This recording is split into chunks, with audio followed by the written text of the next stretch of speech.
Hi students, welcome to our Next Gen Academy.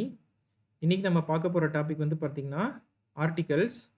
இந்த articles வந்து பார்த்தீங்கன்னா, நம்ம எக்ஸாம்ல டிஎன்பிஎஸ்சி எக்ஸாம்ல ரொம்ப ஒரு இம்பார்ட்டன்ட்டான டாபிக்கு. டிஎன்பிஎஸ்சி மட்டும் இல்ல, டிஎன்பிஎஸ்சி ஆகட்டும், எஸ்எஸ்சி ஆகட்டும், யுபிஎஸ்சி ஆகட்டும், எல்லா எக்ஸாம்லயுமே கண்டிப்பா வந்து ஆர்டிகல்ஸ்லேருந்து கொஷின்ஸ் ரிப்பீட் ஆயிட்டே இருக்கும். ஏன்னா, ஆர்டிகல்ஸ்ங்கிறது வந்து பார்த்தீங்கன்னா, நம்ம இந்தியன் கான்ஸ்டிடியூஷனோட பைபிள் மாரி.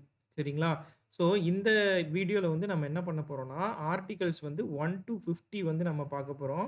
ஸோ, இந்த பிளேலிஸ்ட்ட சப்ஸ்கிரைப் பண்ணி வச்சுக்கோங்க. நான் இது இது வந்து பார்ட் 1. பார்ட் 1ல வந்து நம்ம ஃபர்ஸ்ட் 50 ஆர்டிகல்ஸ் பார்க்க போறோம். சரிங்களா? இந்த ஆர்டிகல்ல பார்த்தீங்கன்னா, நம்ம சமச்சீர் கல்வி புக்ல, அதே மாரி என்சிஇஆர்டி புக்ல 6த் டூ 12த் வரைக்கும் கவர் ஆன எல்லா ஆர்டிகல்ஸுமே வந்து நம்ம இதில பார்த்துருவோம். ஓகேங்களா? சரி வீடியோக்குள்ள போலாம். ஃபர்ஸ்ட் இந்த ஆர்டிகல்ஸ் பத்தின ஒரு பேக்கிரவுண்ட். என்ன பேக்கிரவுண்ட்னா, ஃபர்ஸ்ட் நம்ம இந்தியன் கான்ஸ்டிடியூஷன்ல ஆர்டிகல்ஸ் வந்து பார்த்தீங்கன்னா, 395 ஆர்டிகல்ஸ் இருந்தது. 395 ஆர்டிகல்ஸ் இருந்தது. இப்ப எவ்வளோ ஆர்டிகல்ஸ் இருக்கு அப்படின்னு பார்த்தீங்கன்னா, அட் பிரசன்ட் 448 ஆர்டிகல்ஸ் இருக்கு. ஓகேவா? இது வந்து ஆர்டிகல்ஸ். அடுத்து பார்ட்ஸ் வந்து நம்ம இந்தியன் கான்ஸ்டிடியூஷன் ரெடி பண்ணும்போது எவ்வளோ பார்ட்ஸ் அப்படி இருந்ததுன்னு பார்த்தீங்கன்னா, மொத்தம் வந்து 22 பார்ட்ஸ் இருந்தது. இப்போ வந்து பார்த்தீங்கன்னா, 25 பார்ட்ஸ். சரிங்களா? அடுத்து அதே மாரி ஷெட்யூல்ஸ்னா அட்டவணை. எத்தனை ஷெட்யூல்ஸ் இருந்தது அப்படின்னு பார்த்தோம்னா, நம்ம இந்தியன் கான்ஸ்டிடியூஷன் வந்து ஸ்டார்ட் பண்ணும்போது பார்த்தீங்கன்னா, ம் 8 ஷெட்யூல்ஸ் இருந்தது. இப்ப வந்து நம்மளுக்கு பார்த்தீங்கன்னா, 12 ஷெட்யூல்ஸ் இருக்கு. ஸோ, ஸ்டார்ட்டிங் டைம்ல பார்த்தீங்கன்னா, 8, 22, 395 அப்படின்னு சொல்லுவாங்க. அதாவது 8 ஷெட்யூல்ஸ், 22 பார்ட்ஸ், 395 ஆர்டிகல்ஸ். ஆனா இப்ப பார்த்தீங்கன்னா, 12 இன்கிரீஸ் ஆயிருக்கு. பிளஸ் 25 பார்ட்ஸ், தென் 448 ஆர்டிகல்ஸ் இருக்கு. நம்ம வந்து ஆர்டிகிள் 1 டூ 400 முடிஞ்சா பிளஸ் இந்த 48 ஆர்டிகிள்ஸும் வந்து நம்ம இந்த வீடியோல நம்ம வந்து பார்த்துரலாம். சரி. இந்த வீடியோ இன் தி சென்ஸ் இந்த பிளேலிஸ்ட்ல வந்து நம்ம பார்த்துரலாம். ஓகே. சரி. இப்ப வீடியோக்குள்ள போலாம். இப்ப என்னன்னா, ஃபர்ஸ்ட் ஆர்டிக்கிள் ரொம்ப முக்கியம். ஃபர்ஸ்ட் ஆர்டிக்கிள் பார்த்தீங்கன்னா, ஆர்டிக்கிள் நம்பர் 1. ஆர்டிக்கிள் நம்பர் 1 வந்து எத பத்தி சொல்லுதுன்னா, நேம் இந்த வீடியோல வந்து நான் என்னென்ன கவர் பண்ணியிருப்பேன்னா, ஆர்டிகிள்ஸ் கவர் பண்ணியிருப்பேன். Plus Tamil and English Tamil and English 2மே வந்து நான் லாங்குவேஜ்ல வந்து குடுத்திருப்பேன். பிளஸ் ஒரு எக்ஸாம்பிள் ஒண்ணு குடுத்திருப்பேன். எல்லா ஆர்டிக்கிளுக்கும் ஒரு எக்ஸாம்பிள் குடுத்திருப்பேன். வாங்க பார்க்கலாம்.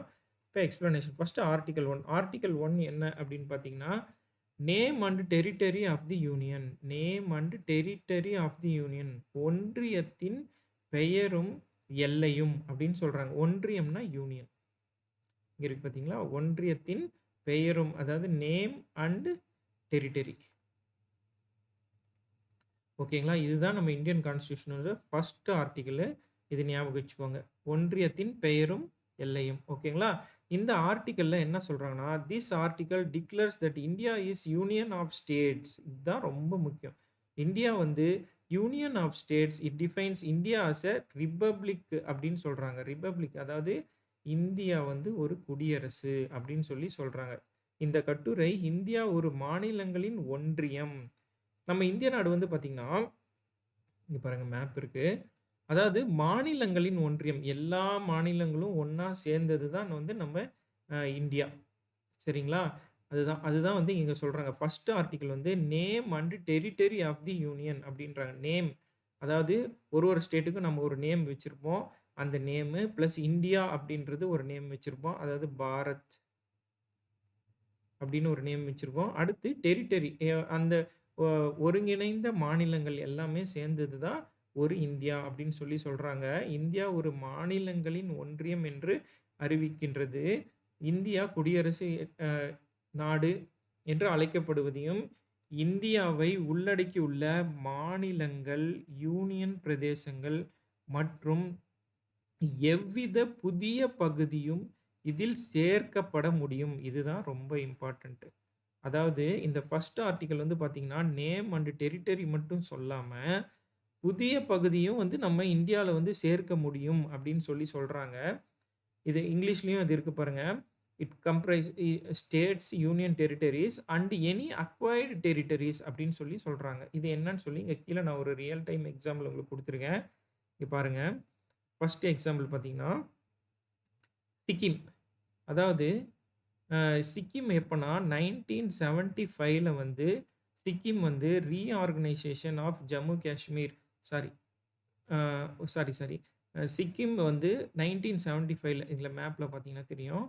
இங்க இருக்கு பாருங்க சிக்கிம். நீங்க ஒவ்வொரு கொஸ்டினும் டிஎன்பிஎஸ்சில படிக்கும்போது மேப் கையில வச்சுட்டு படிக்கிறது ரொம்ப ஈஸிங்க. ரொம்ப யூஸ்ஃபுல்லா இருக்கும். சிக்கிம் இங்க இருக்கு பாருங்க மேப்ல. இந்த சிக்கிம் வந்து நம்ம 1975ல வந்து என்ன பண்றாங்கன்னா, இந்தியாவோட சேர்ந்துர்றாங்க சிக்கிம். சரிங்களா? அதுதான் வந்து அதுக்கு என்ன ஆர்டிக்கிள் யூஸ் ஆச்சுன்னா, ஆர்டிக்கிள் 1. ஆர்டிக்கிள் 1 ஓகேவா? சரி. அடுத்து பாருங்க. அடுத்து reorganisation of Jammu and Kashmir into union territories. இப்ப இது ரீசென்ட்டா நடந்த ஒரு கரண்ட் அஃபேர்ஸ். அதாவது 2019ல ஜம்மு அண்ட் காஷ்மீர நம்ம என்ன பண்றோம், ஜம்மு ஒரு யூனியன் டெரிட்டரியாவும், காஷ்மீர் ஒரு யூனியன் டெரிட்டரியாவும் நம்ம என்ன பண்றோம், ஜம்மு அண்ட் காஷ்மீர் வந்து நம்ம ஸ்ப்ளிட் பண்ணிட்டு, அடுத்து லடாக் லடாக்க வந்து நம்ம ஒரு ஸ்டேட்டா வந்து நம்ம அறிவிக்கிறோம். ஓகேங்களா? அ இது வந்து எப்பன்னா, இது வந்து 2019ல நடந்தது.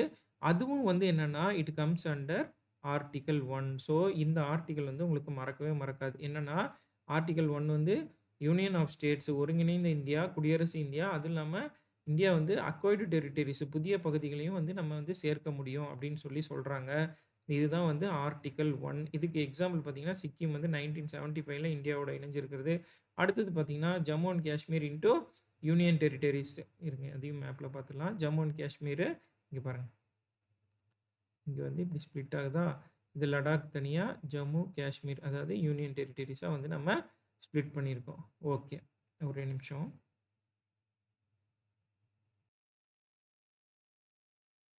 Okay friends. Uh sorry. The inclusion of Sikkim as a state in 1975 அடுத்து வந்து ரீஆர்கனைசேஷன் ஆஃப் ஜம்மு. அதாவது 1975ல் சிக்கிம் மாநிலமாக இணைந்தது. அடுத்தது பார்த்தீங்கன்னா 2019ல அதாவது 2019ல வந்து ஜம்மு அண்ட் காஷ்மீர் யூனியன் பிரதேசங்களாக பிரிக்கப்பட்டதும் கட்டுரை 1 நடைமுறை செயல்பாடுகளாகும் அப்படின்னு சொல்லி சொல்றாங்க. ஸோ இந்த ஆர்டிக்கிள் 1 வந்து நீங்க மறக்கக்கூடாது. அடுத்து ஆர்டிக்கிள் 2. நான் ஒவ்வொரு ஆர்டிக்கிளுக்கும் ஒரு ரியல் டைம் எக்ஸாம்பிளோட சொல்லுவேன். ஸோ உங்களுக்கு வந்து ஈஸியா இருக்கும். அடுத்து ஆர்டிக்கிள் 2. ஆர்டிக்கிள் 2 என்னன்னு பார்த்தீங்கன்னா, admission or establishment of new states அப்படின்னு சொல்லி சொல்றாங்க. அதாவது புதிய மாநிலங்களை சேர்த்தல் அல்லது நிறுவல் அப்படின்னு சொல்றாங்க. இது என்னன்னா இங்கிலீஷ்ல பார்த்துருவோம். திஸ் ஆர்டிக்கிள் கிவ்ஸ் பார்லிமென்ட் அதாவது பார்லிமென்ட்க்கு தான் பவர் இருக்கு. இந்த கொஸ்டின் வந்து டிஎன்பிசில நெறைய வாட்டி கேட்டுருக்காங்க. யாருக்கு வந்து பவர் இருக்கு? ஒரு புது ஸ்டேட்ட வந்து உருவாக்குறதுக்கு, அதாவது ஒரு புது ஸ்டேட்ட இந்தியாவோட இணைக்கிறதுக்கு, இல்லன்னா வந்து அதனோட நேம சேஞ்ச் பண்றதுக்கு, இல்ல அந்த டெரிட்டோரி எக்ஸ்பேண்ட் பண்றதுக்கு, இந்த பவர்லாம் யாருக்கு இருக்கு? பிரசிடென்ட் இருக்கா? பிரைம் மினிஸ்டருக்கு இருக்கா? இல்ல சுப்ரீம் கோர்ட்டுக்கு இருக்கா? அந்த மாரி கேட்டுருக்காங்க. அந்த பவர் வந்து பார்த்தீங்கன்னா, பார்லிமென்ட் இருக்கு. To admit new states into union of India or to establish new states. அதாவது ஒண்ணு எ இந்தியா கூட ஒரு புதிய யூனியன் ஆஃப் இந்தியா கூட ஒரு புதிய ஸ்டேட் இணைக்கிறது. இல்லன்னா இந்தியாக்குள்ளேயே ஒரு நியூ ஸ்டேட் வந்து உருவாக்குறது அப்படின்னு சொல்லி சொல்றாங்க. It allows a flexibility in expanding or reorganising the territory of India. அதாவது ஒண்ணு எக்ஸ்பேண்ட் பண்ணி இன்னொரு கண்ட்ரியோட அ நம்ம வந்து அந்த நம்ம டெரிட்டோரிய வந்து எக்ஸ்பேண்ட் பண்ணிக்கிறது. இல்லன்னா வந்து இருக்கிறதையே வந்து ரீஆர்கனைஸ் பண்ணிக்கிறது வந்து இந்த admission or establishment of new states. அதாவது புதிய மாநிலங்களை சேர்த்தல் அல்லது நிறுவல் அப்படின்னு சொல்லி சொல்றாங்க. இந்த கட்டுரை இந்தியா ஒன்றியத்தில் புதிய மாநிலங்களை சேர்க்க அல்லது புதிய மாநிலங்களை உருவாக்க பாராளுமன்றத்துடன் சட்டப்பூர்வ அதிகாரம் அளிக்கிறது. சாரி பாராளுமன்றத்துக்கு சட்டப்பூர்வமான அதிகாரம் அளிக்கின்றது அப்படின்னு சொல்லி சொல்றாங்க. இந்தியாவின் எல்லைகளை விரிவுபடுத்தவும், மறுசீரமைக்கவும் இது உதவுகிறது அப்படின்னு சொல்லி சொல்றாங்க. இந்தியாவோட எல்லைய வந்து எக்ஸ்பேண்ட் பண்றது. அதாவது விரிவுபடுத்துவதற்கும், மறுசீரமைக்கவும் இது உதவுகிறது அப்படின்னு சொல்றாங்க. Article 2 admission or establishment of new states. இதுக்கு ஒரு எக்ஸாம்பிள் பார்த்தீங்கன்னா, 2014ல இந்தியன் கவர்ன்மென்ட் வந்து legislation to create Telangana as a separate state. Telangana வந்து ஆந்திராவிலிருந்து ஒரு செப்பரேட் ஸ்டேட்டா வந்து எப்போ 2014 இந்த இயர் ஞாபகம் வச்சுக்கோங்க.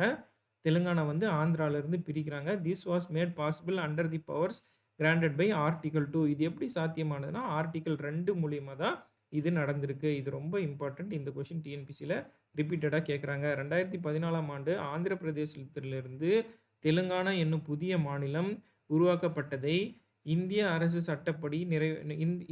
சட்டப்படி நிறைவேற்றியது. இது எப்படின்னா, இது கட்டுரை 2ல் வழங்கப்பட்ட அதிகாரத்தின் அடிப்படையில் நடந்தது அப்படின்னு சொல்றாங்க.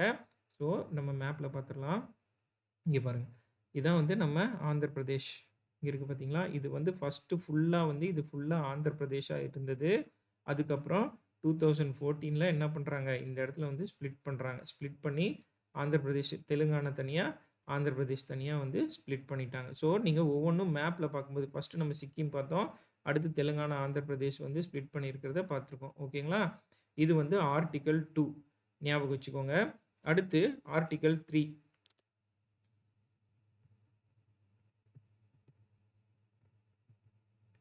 அடுத்து ஆர்டிக்கிள் 3 பார்த்தீங்கன்னா, formation of new states and alteration of areas அப்படின்றாங்க. என்னன்னா, புதிய மாநிலங்களை உருவாக்கல் மற்றும் எல்லைகள்ல வந்து மாற்றம் ஏற்படுத்துதல் அப்படின்னு சொல்றாங்க. மாற்றம். ஓகேவா? இத இங்கிலீஷ்ல என்ன சொல்றாங்கன்னு பார்க்கலாம். This article empowers parliament to form new states ஞாபகம் வச்சுக்கணும். ஆர் ஆல்டர் தி பவுண்டரீஸ் அப்படின்னு சொல்றாங்க. இதுல நல்லா கவனிங்க. போன இது பார்த்தீங்கன்னா, admission or establishment of new states. இது பார்த்தீங்கன்னா, ஃபார்மேஷன் ஆஃப் அது வந்து அட்மிஷன். அதாவது ஒரு இத வந்து நம்ம சேர்த்துக்கிறது. இது வந்து ஃபார்மேஷன். புதுசாவே வந்து என்ன பண்றோம், ஒரு நியூ ஸ்டேட்ட வந்து உருவாக்குறோம். அண்ட் ஆல்டரேஷன் ஆஃப் ஏரியாஸ் அப்படின்னு சொல்றாங்க. புதிய மாநிலங்களை உருவாக்கல் மற்றும் எல்லைகள் மாற்றம். அதாவது ஏற்கனவே ஒரு ஒரு ஸ்டேட் இருக்கு. இப்படி இருக்கு. அதில வந்து என்ன பண்றோம்னா, அதிலேருந்து நம்ம என்ன பண்றோம், ஒரு புது ஸ்டேட் வந்து நியூ ஸ்டேட் வந்து நம்ம உருவாக்குறோம் அப்படின்னு சொல்றாங்க. அண்ட் ஆல்டரேஷன் ஆஃப் ஏரியாஸ் அப்படின்னு சொல்றாங்க.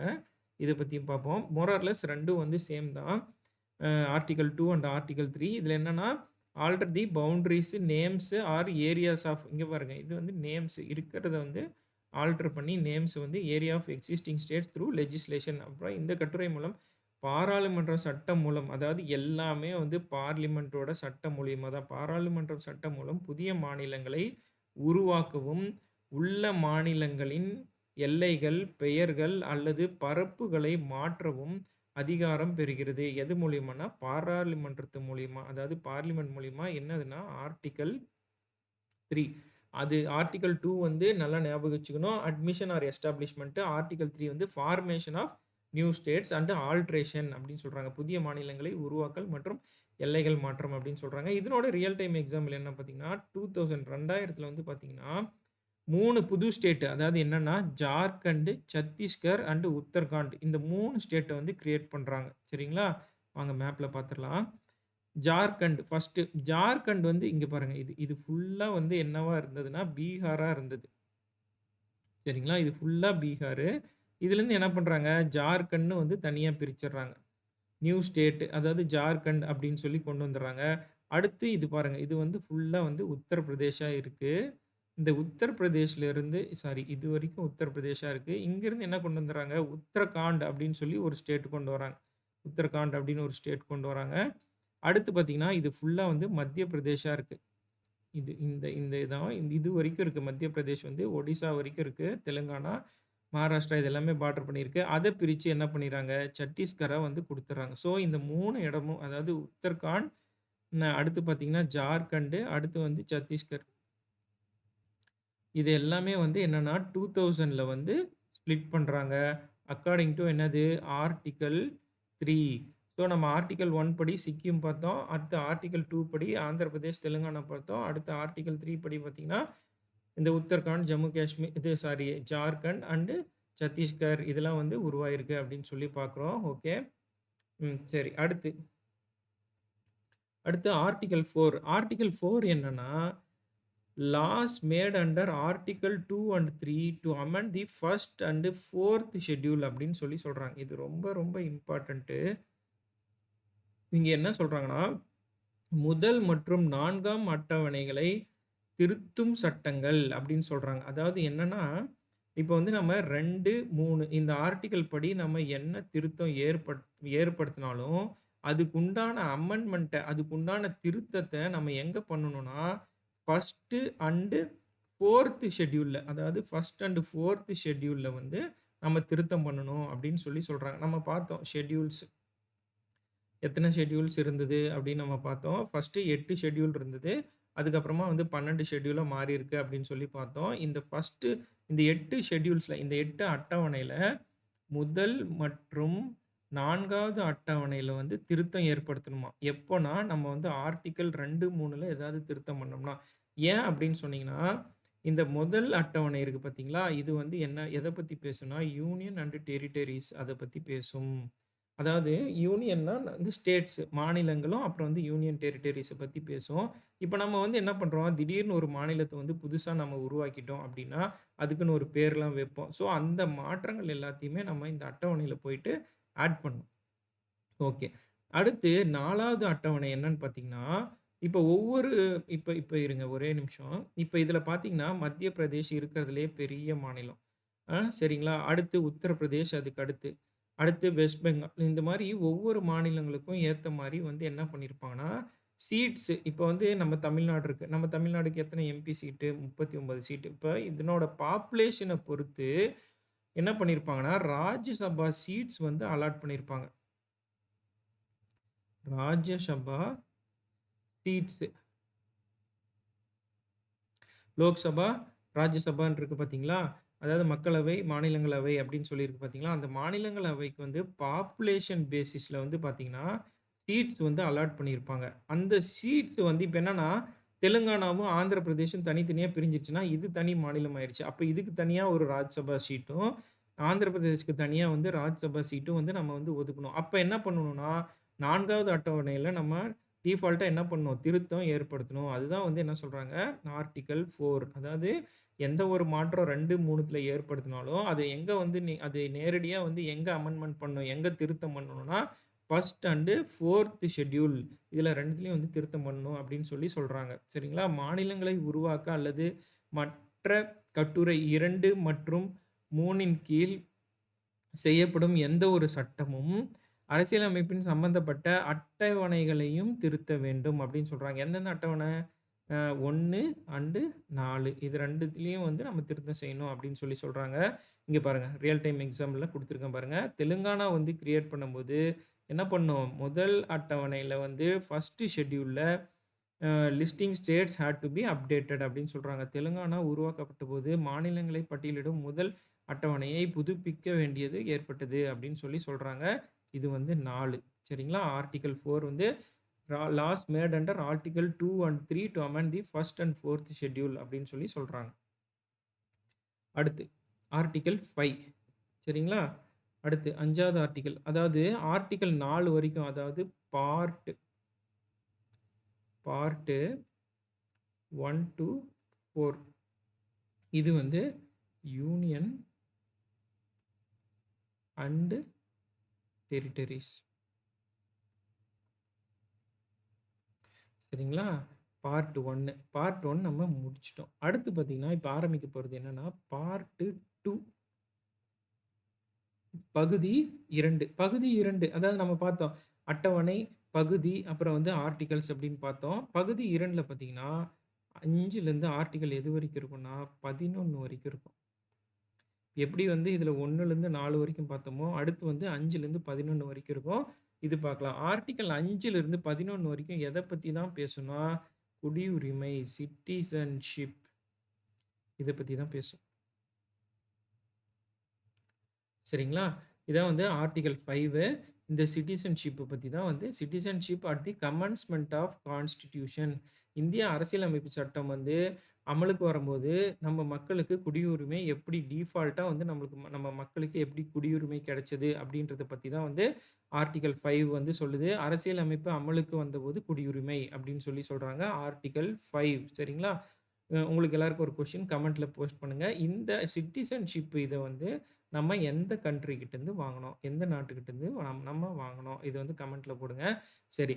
This article grant Indian citizenship to people who are born in India or had domiciled here at the commencement of the constitution. Constitution உருவாக்கப்பட்ட பொழுது அல்லது இந்தியால யார் யாரெல்லாம் பொறந்திருக்காங்களோ, அதாவது இந்த கட்டுரை அரசியல் அமைப்பு அமலுக்கு வந்தபோது இந்தியாவில் பிறந்தவர்கள் அல்லது தங்கியிருந்தவர்களுக்கு இந்திய குடியுரிமை அளிக்கிறது அப்படின்னு சொல்லி சொல்றாங்க. சரிங்களா? இந்த இந்த அரசியலமைப்பு சட்டம் வந்து அமலுக்கு வரும்போது, இந்தியால வந்து ஒண்ணு இந்தியால பொறந்தவங்களுக்கு வந்து குடியுரிமை, அதாவது சிட்டிசன்ஷிப்பு. அதே மாரி இந்தியால தங்கி அவங்க வாழ்ந்துகிட்டு இருக்காங்க அப்படின்னா, அவங்களுக்கும் சிட்டிசன்ஷிப் குடுத்துறலாம் அப்படின்னு சொல்லி அறிவிக்கிறாங்க. இங்க பாருங்க. "The person born in India before January 26, 1950" சரிங்களா? நம்ம குடியரசு குடியரசு ஆகும்போது அதே டைம்ல இந்த டைம்ல வந்து நம்ம என்னது கான்ஸ்டிடியூஷன் வந்து நம்ம அமலுக்கு கொண்டு வரோம். இந்த டைம்ல வந்து யார் யாரெல்லாம் வந்து இந்தியால பொறந்திருக்காங்களோ, அதே மாரி இந்தியால தங்கி வாழ்ந்துட்டு இருக்காங்களோ, was considered to be a citizen under this article அப்படின்றாங்க. இது ரொம்ப இம்பார்ட்டன்ட். இது ப்ரீவியஸ் இயர் கொஸ்டின்ல கேட்டிருக்காங்க. நோட் பண்ணிக்கோங்க. சரிங்களா? அடுத்து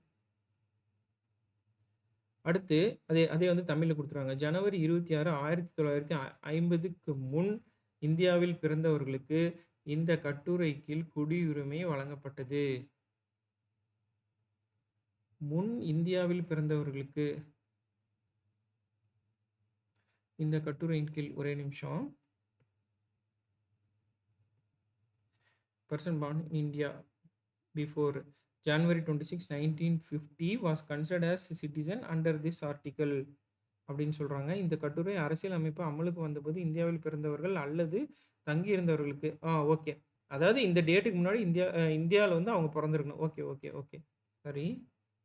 சரி, ஓகே. அடுத்து ஆர்டிக்கிள் 6. ஆர்டிக்கிள் 6 என்ன சொல்றாங்கன்னா, "the right of citizenship of certain persons who have migrated to India from Pakistan."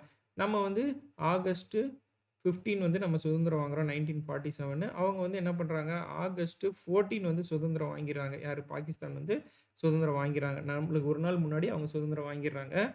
அப்ப நம்ம என்ன பண்றோம்னா, the right of citizen of a certain right of citizenship of certain persons who have migrated to India from Pakistan. இப்போ ஒரு சிலர் வந்து பாகிஸ்தான்லேருந்து என்ன பண்றாங்க, இந்தியாவுக்கு வந்துடுறாங்க. மேப்ல பார்க்கலாம். இப்போ பாகிஸ்தான் இருக்கு. பாகிஸ்தான்லேருந்து என்ன பண்றாங்க, இந்தியாவுக்கு வராங்க.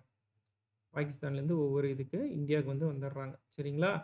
அதாவது சுதந்திரத்துக்கு அப்புறம் வந்து இந்தியாவுக்கு வந்துடுறாங்க. அதுக்கு நம்ம என்ன பண்றோம்னா, the article provides citizenship rights to people who migrated from Pakistan to India before July 1948 அப்படின்னு சொல்றாங்க. அதாவது ஜூலை 19, 1948க்கு அந்த நாளைக்கு முன்னாடி வரைக்கும் யாரெல்லாம் இந்தியாக்குள்ள வந்திருக்காங்களோ, அவங்க எல்லாருக்குமே எங்கிருந்து? பாகிஸ்தான்லேருந்து இந்தியாவுக்கு யார் யாரெல்லாம் வந்திருக்காங்களோ, அவங்களுக்கு எல்லாருக்குமே என்ன பண்ணிருங்க, இந்தியன் சிட்டிசன்ஷிப் வந்து குடுத்துருங்க அப்படின்னு சொல்லிட்டு இந்தியன் கவர்மெண்ட் சொல்லுது. எந்த டேட் வரைக்கும்னா, ஜூலை 19, 1948. 1948 ஜூலை 19க்குள் பாகிஸ்தானிலிருந்து இந்தியா வந்தவர்களுக்கு குடியுரிமை வழங்க இந்திய கட்டுரை அ வழிவகுக்கிறது அப்படின்னு சொல்லி சொல்றாங்க. இது வந்து பார்த்தீங்கன்னா, ஆர்டிக்கிள் 6 ஞாபகம் வச்சுக்கோங்க. ஓகே. அடுத்து இதில ஒரு ரியல் டைம் எக்ஸாம்பிள் என்னது? மெனி ஹிந்துஸ் அண்ட் சிக்ஸ் இப்போ பாகிஸ்தான் இருக்குன்னா, இப்போ இங்க பாகிஸ்தான் இருக்கு. இந்த பாகிஸ்தான்லயும் வந்து ஹிந்துஸ் இருப்பாங்க, புத்திஸ்ட் இருப்பாங்க, சீக்ஸ் இருப்பாங்க, இவங்கலாம் இருப்பாங்க. இவங்கலாம் வந்து இந்தியாவுக்கு போலாம் அப்படின்னு சொல்லிட்டு கிளம்பி வருவாங்க. ஸோ இவங்கலாம் எப்பக்குள்ள கிளம்பி வரணும் அப்படின்னு சொல்லி சொல்றாங்கன்னா, ஜூலை 19, 1948க்கு முன்னாடி வரைக்கும் யார் யாரெல்லாம் இந்தியாக்குள்ள வந்துட்டாங்களோ, பாகிஸ்தான்லேருந்து அவங்களுக்கு எல்லாருக்குமே வந்து சிட்டிசன்ஷிப் குடுத்துருங்க. அப்படின்னு சொல்லி சொல்றாங்க. சரிங்களா? அதுதான் வந்து இங்க குடுத்திருப்பாங்க. ஓகே. அடுத்து ஆர்டிக்கிள் 7. ஆர்டிக்கிள் 7 என்ன சொல்றாங்க அப்படின்னா, the right of citizenship of certain migrants to Pakistan அப்படின்னு சொல்லி சொல்றாங்க. இப்போ இந்தியால இருந்து பாகிஸ்தானுக்கு வந்து போயிடுறாங்க.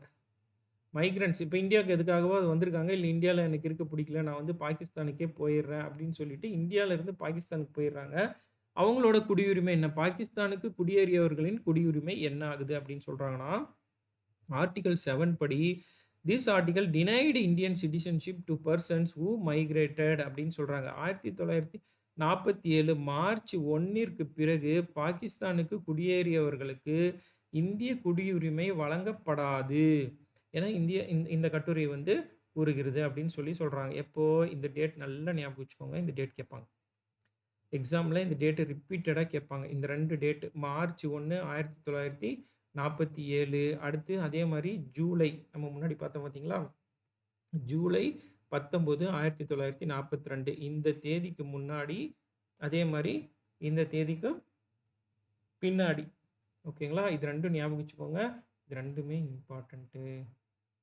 March 1 1947க்கு after.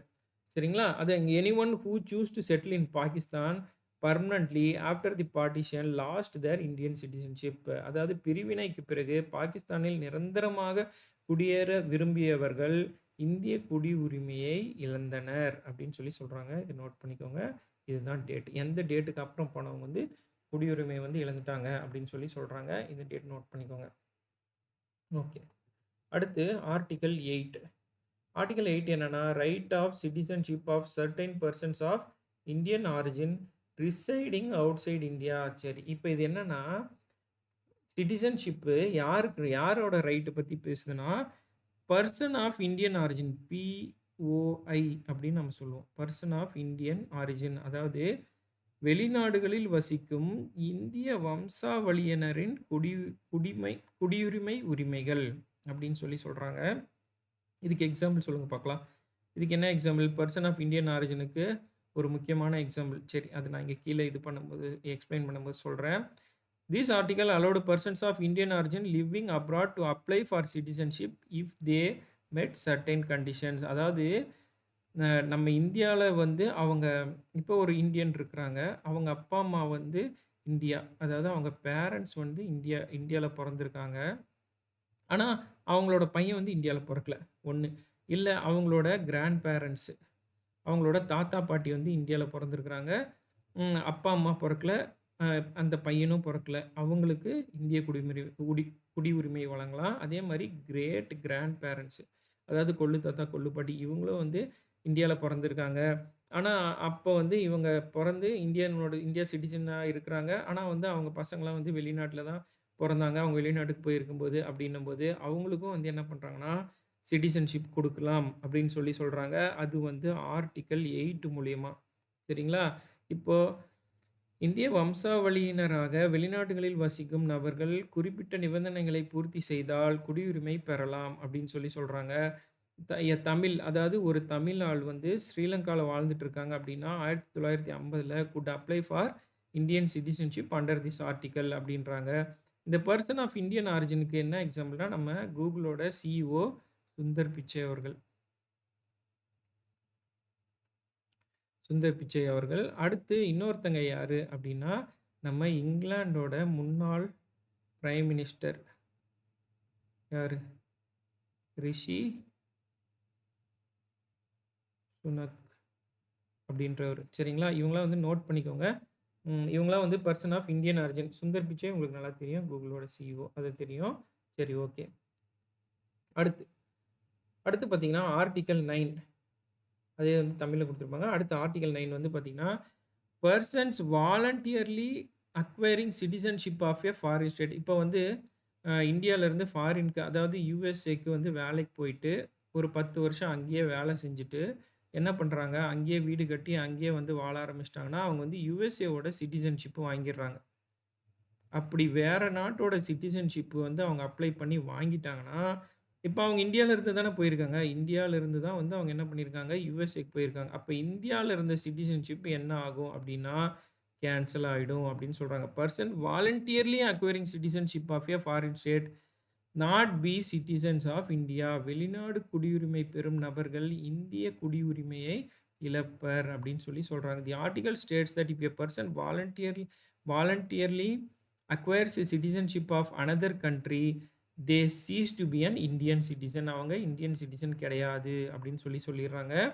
அதே தான் இங்கே தமிழில் கொடுத்துருக்கேன். அடுத்து இங்கே real example, if Indian acquires US citizenship voluntarily their Indian citizen, அதே தான் ஸ்டாண்ட்ஸ் டெர்மினேட்டட் அப்படின்னு சொல்கிறாங்க. என்னது? ரத்து செய்யப்படும் அப்படின்னு சொல்கிறாங்க. சரிங்களா? இது வந்து ஆர்டிகல் 9 ஞாபகம் வச்சுக்கோங்க.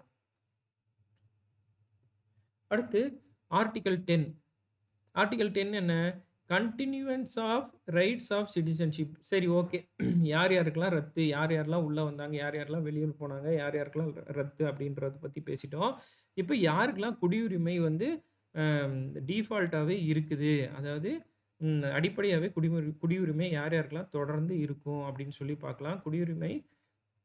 உரிமைகள் தொடரும் யாருக்கு அப்படின்னா individuals recognised as citizens shall continue to enjoy citizenship unless lawfully terminated அப்படின்னு சொல்றாங்க. அதாவது இந்திய குடியுரிமை வழங்கப்பட்ட நபர்கள், அதாவது நம்மலாம் இந்தியால பொறந்திருக்கோம். இல்ல ஒரு குறிப்பிட்ட ஆண்டு காலம் இந்தியாலயே நம்ம வாழ்ந்திருக்கோம். இல்ல இந்தியால நான் வாழணும்னு சொல்லிட்டு, நான் என்ன பண்றேன், இங்க வந்து ஒரு கொஞ்ச நாள் வாழ்ந்துட்டு ரிஜிஸ்ட்ரேஷன், நேச்சுரலைசேஷன் அந்த மாரிலாம் ப்ராசஸ் இருக்கு. அதெல்லாம் நம்ம அடுத்து பார்க்கலாம். சிட்டிசன்ஷிப் டாபிக்க தெளிவா பார்க்கும்போது நம்ம பார்க்கலாம்.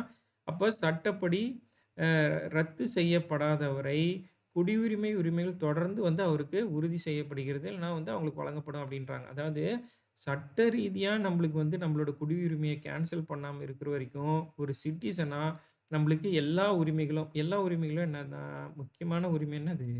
நம்மளோட ஃபண்டமெண்டல் ரைட்ஸு. ஒருத்தனோட அடிப்படை உரிமைகள் வந்து அவங்களுக்காக வந்து இந்தியால வந்து என்னைக்குமே வந்து வழங்கப்படும் அப்படின்னு சொல்றாங்க. இந்தியாவில் பிறந்தவர் எந்த ஒரு சட்ட ரீதியான காரணங்களாலும் குடியுரிமை இழக்கப்படாத வரை அவர் குடியுரிமை பெற்றவராகவே இருக்கிறார் அப்படின்னு சொல்றாங்க. அதாவது இழக்கப்படாத வரை, அந்த ரத்து செய்யப்படாத வரை அவங்க வந்து என்ன அவங்க இந்தியன் சிட்டிசன்ஷிப்போட எல்லா பெனிஃபிட்ஸும் வந்து அவங்க அனுபவிச்சுக்கலாம் அப்படின்னு சொல்றாங்க. ஓகேங்களா? அடுத்து அடுத்து பார்த்தீங்கன்னா, ஆர்டிக்கிள் 11. இப்ப இது கடைசி சிட்டிசன்ஷிப்ல நான் சொன்னேன். 5 டூ 11 சொன்னேன். இது சிட்டிசன்ஷிப்ல கடைசி. நீங்க வந்து கெஸ் பண்ணிடலாம். இப்ப வந்து ப்ரீவியஸ் இயர் கொஸ்டின் பேப்பர்ல சிட்டிசன்ஷிப் அப்படின்னு சொல்லி எந்த கொஸ்டின் கேட்டிருந்தாங்களோ, அதாவது ஒரு சிட்டிசன் பத்தி ஒரு கொஸ்டின் கேட்டிருந்தாலே, நீங்க கெஸ் பண்ணிடலாம். அது வந்து 5லேருந்து 11க்குள்ள தான் வரும்னு சொல்லிட்டு, இது பார்த்தீங்கன்னா, parliament to regulate the citizenship by law அப்படின்னு சொல்றாங்க. அதாவது என்னன்னா, சட்டம் மூலம் குடியுரிமையை ஒழுங்குபடுத்த பாராளுமன்றத்திற்கு அதிகாரம் அப்படின்னு சொல்றாங்க. Parliament to regulate these right of citizenship by law. அதாவது பார்லிமென்ட்டுக்கு உரிமை இருக்கு. என்ன உரிமை இருக்குன்னா, ஒரு சிட்டிசனோட ரைட்ட ரெகுலேட் பண்ற உரிமை. சரிங்களா? அதாவது ஒழுங்குபடுத்துற உரிமை யாருக்கு இருக்குன்னா, நம்ம கொஸ்டின் கேட்பாங்க. பார்லிமென்ட்டுக்கு இருக்கா? சுப்ரீம் கோர்ட்டுக்கு இருக்கா? இல்ல பிரசிடென்ட்க்கு இருக்கா? இல்ல பிரைம் மினிஸ்டருக்கு இருக்கான்னு கேட்பாங்க. இவங்க யாரும் கிடையாது. யாருக்கு இருக்கு? பார்லிமென்ட்டுக்கு, அதாவது நாடாளுமன்றத்துக்கு. அவங்களுக்கு தான் இருக்கு. சரிங்களா? சரி, ஓகே.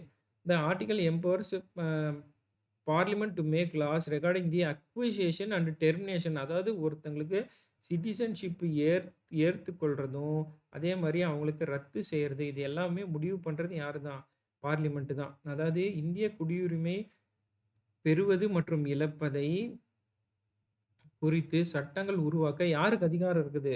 பாராளுமன்றத்துக்கு தான் வந்து அதிகாரம் அளிக்கிறது. எது? ஆர்டிக்கிள் 11. ரொம்ப இம்பார்ட்டன்ட். நோட் பண்ணிக்கோங்க.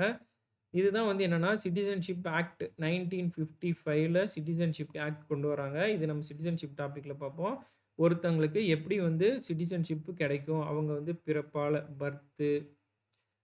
அடுத்து வந்து நேச்சுரலைசேஷன், இந்த மாரி நெறைய இருக்கு. அடுத்து வந்து ரிஜிஸ்ட்ரேஷன், அடுத்து அக்விசிஷன், இந்த மாரி நெறைய இருக்கு. இது நம்ம சிட்டிசன்ஷிப் இதில பார்க்கலாம். அதே மாரி டிப்ரிவேஷன் எப்படி அவங்ககிட்டருந்து பறிக்கப்படுது, இதெல்லாம் வந்து ஒரு பெரிய டாபிக்கு. இது வந்து சிட்டிசன்ஷிப் ஆக்ட். இந்த ஆக்ட் மட்டும் எப்ப ஞாபகம் வச்சுக்கோங்க. Was enacted under the article to regulate citizenship rule அப்படின்னு சொல்றாங்க. அடுத்து இதோட சிட்டிசன்ஷிப் முடிஞ்சிருச்சு. அதாவது என்ன அர்த்தம்னா, பார்ட் 2 வந்து கம்ப்ளீட் ஆயிடுச்சு. சிட்டிசன்ஷிப் கம்ப்ளீட் ஆயிடுச்சு. இதில ஒரு கொஸ்டின் நான் உங்களுக்கு கேட்டிருக்கேன். சிட்டிசன்ஷிப் வந்து நம்ம எந்த நாட்டிலேருந்து எடுத்தோம் அப்படின்னு சொல்லிட்டு. அடுத்து வந்து பார்த்தீங்கன்னா, பார்ட் 3. பார்ட் 3 வந்து எல்லாருக்குமே தெரியும். என்னதான்?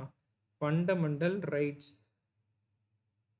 இது தெரியாம நம்ம டிஎன்பிஎஸ்சி எக்ஸாமுக்கே போகக்கூடாது. இல்ல யுபிஎஸ்சி எக்ஸாமுக்கோ எந்த எக்ஸாமுக்குமே போகக்கூடாது அப்படின்னு நான் சொல்லியிருக்கேன்.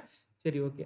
அடுத்து ஆர்டிக்கிள் 12. ஆர்டிக்கிள் 12ல என்ன சொல்றாங்க அப்படின்னா, டெஃபினிஷன் ஆஃப் ஸ்டேட், அதாவது மாநிலத்தின் வரையறை என்ன அப்படின்னு சொல்றாங்க. இங்க ஸ்டேட் அப்படின்ற வார்த்தை வந்து என்னன்னா, government plus parliament plus legislature of states அப்படின்னு சொல்றாங்க. இங்க பாருங்க, மாநிலம் என்பது மத்திய அரசு, மாநில சட்டமன்றம், உள்ளாட்சி அமைப்புகள் மற்றும் பிற அதிகாரங்களை உள்ளடக்கியது அப்படின்னு சொல்றாங்க. என்ன இந்த ஸ்டேட்ன்ற வார்த்தைக்கு இவ்ளோ அர்த்தம் இருக்கு அப்படின்னு சொல்றாங்க.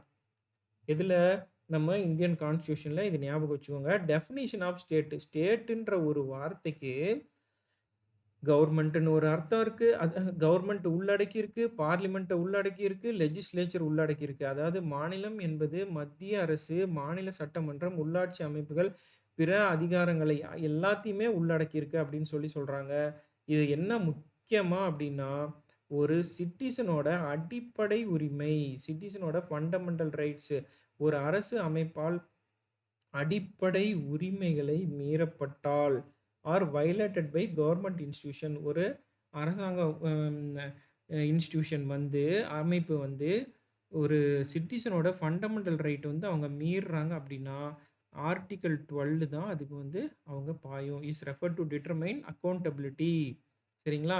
அதாவது 12 மூலம் என்னது பரிமாணங்கள் வரையறுக்கப்படுகின்றன அப்படின்னு சொல்றாங்க. அதுக்கு இந்த இந்த ஆர்டிக்கிள் தான் பொறுப்பு. இந்த மாரி யாராவது மீறுனாங்க, கவர்மெண்ட் இன்ஸ்டிடியூட்ல இருக்கிறவங்க, யாராவது வந்து ஒரு சிட்டிசனோட ஃபண்டமெண்டல் ரைட்லேருந்து அவங்கள மீறுனாங்கன்னா, அவங்கள வந்து அ இந்த ஆர்டிக்கிள் வச்சு தான் வந்து அந்த இன்ஸ்டிடியூஷன் வந்து கொஸ்டின் பண்ணுவாங்க. சரிங்களா? இது வந்து ஆர்டிக்கிள் 12.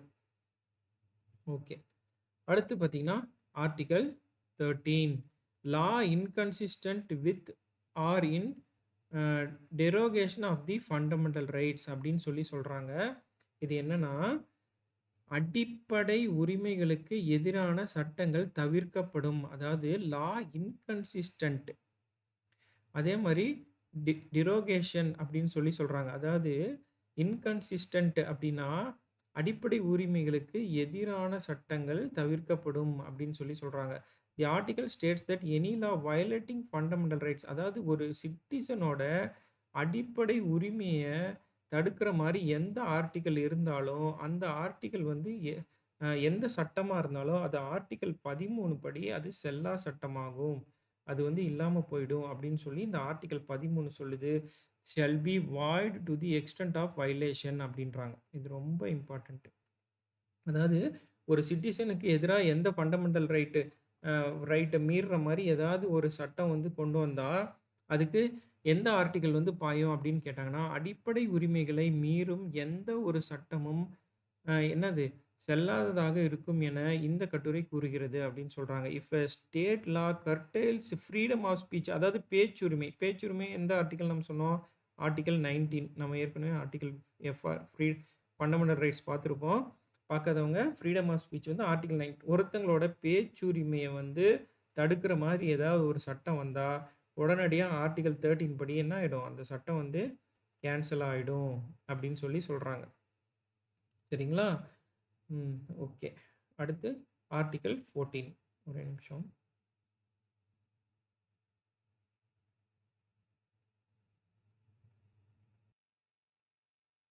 Okay students. இப்போ வந்து ஆர்டிக்கிள் 14 இந்த ஆர்டிக்கிள் 14ல இருந்து நல்லா கவனிச்சுக்கோங்க. இந்த ஆர்டிக்கிள் 14ல இருந்து ஆர்டிக்கிள் 32 வரைக்கும் நான் ஃபண்டமெண்டல் ரைட்ஸ் அப்படின்னு சொல்லிட்டு தனியாவே ஒரு வீடியோ போட்டிருக்கேன். அதில கிளியரா இந்த ஆர்டிகிள்ஸ் பத்தி எல்லாமே எக்ஸ்ப்ளைன் பண்ணியிருப்பேன்.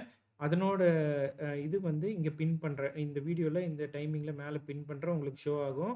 அதே மாரி நம்மளோட டிஸ்கிரிப்ஷன்லயும் வந்து அத நான் ஆட் பண்றேன். ஸோ இந்த ஆர்டிகிள் வந்து நீங்க அந்த வீடியோ வந்து பிரஸ் பண்ணி பார்த்துக்கோங்க. கிளிக் பண்ணி நம்ம அடுத்தது போலாம். ஏன்னா நம்ம ஆர்டிகிள்ஸ் வந்து சீக்கிரமா முடிக்கணும். டைம் வந்து வேஸ்ட் பண்ண வேணாம்னு சொல்லிட்டு, அது இல்லாம அது ஃபண்டமெண்டல் ரைட்ஸ்னால நான் ரொம்ப கிளியரா சொல்லியிருப்பேன் அந்த வீடியோல. ஸோ அதில பார்த்துக்கோங்க. அதனோட இத நான் இங்க வந்து பின் பண்றேன். அதுல வந்து பார்த்தீங்கன்னா, ஒரு 2 ஆர்டிக்கிள் மட்டும் வந்து மிஸ் ஆயிருக்கும். அத வந்து நான் இங்க சொல்லிடுறேன். ஒரே நிமிஷம்.